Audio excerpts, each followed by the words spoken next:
Hoje, em O Segredo das Coisas, painéis elétricos, pipas,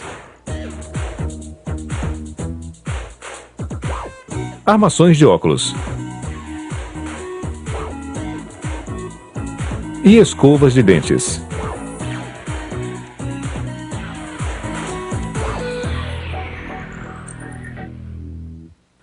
O nome técnico para isso é centro de carga residencial, mas as pessoas geralmente o chamam de painel elétrico ou caixa de disjuntores. Este painel fechado de metal geralmente é instalado em uma parede interna. Ele contém os disjuntores que distribuem, protegem e controlam a iluminação e eletricidade de uma casa.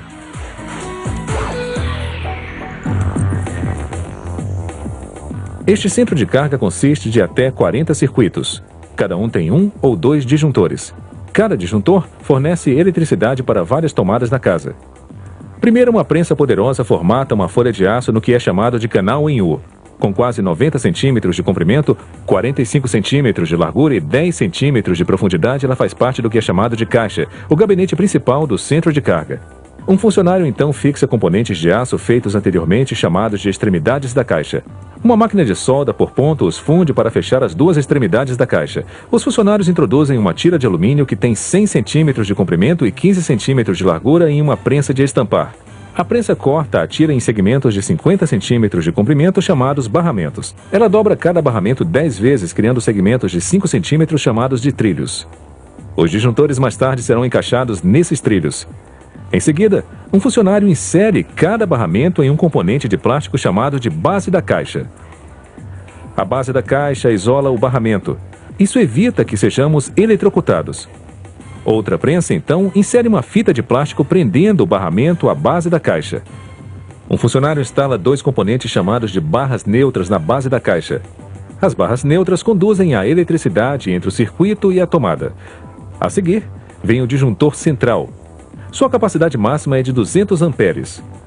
Ampere é a unidade de medida para a corrente elétrica.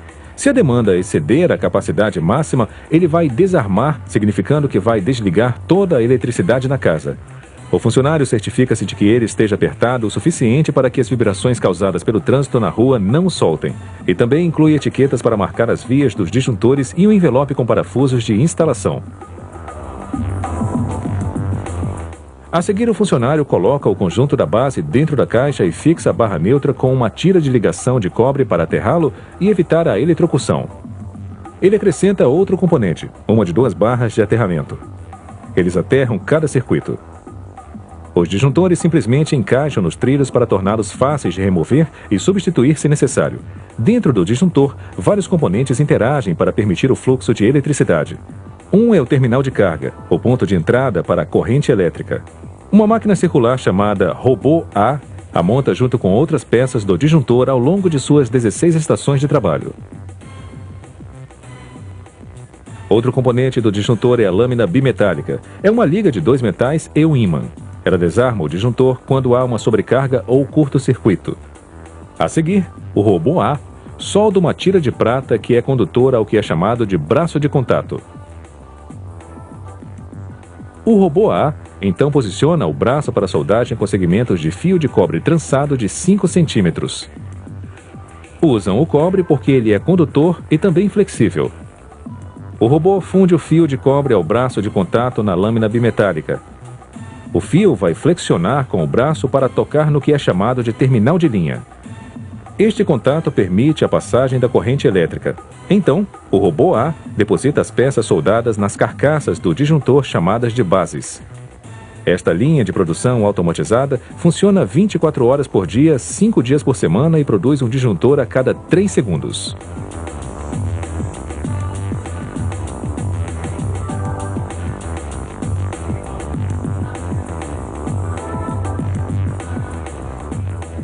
Outra máquina chamada de robô B estampa o número de amperes em cada interruptor do disjuntor. Então, ele conecta uma mola para ligar o braço de contato a outra parte do que é chamado de berço. Quando há uma sobrecarga, a lâmina bimetálica faz com que o berço gire e desarme o disjuntor. O robô B deposita a mola e o berço na base, depois fecha a base com a tampa. Esta demonstração ilustra como, movendo o interruptor do disjuntor, é acionado o mecanismo que vai permitir o fluxo de eletricidade. Se a demanda de energia exceder a capacidade do disjuntor em 35%, a lâmina bimetálica desarma o disjuntor e corta a eletricidade. Eles cobrem o centro de carga com uma tampa de metal chamada de remate. A etiqueta de aviso na tampa fornece informações de segurança e instruções. Agora, o centro de carga está pronto para ser instalado por um eletricista qualificado.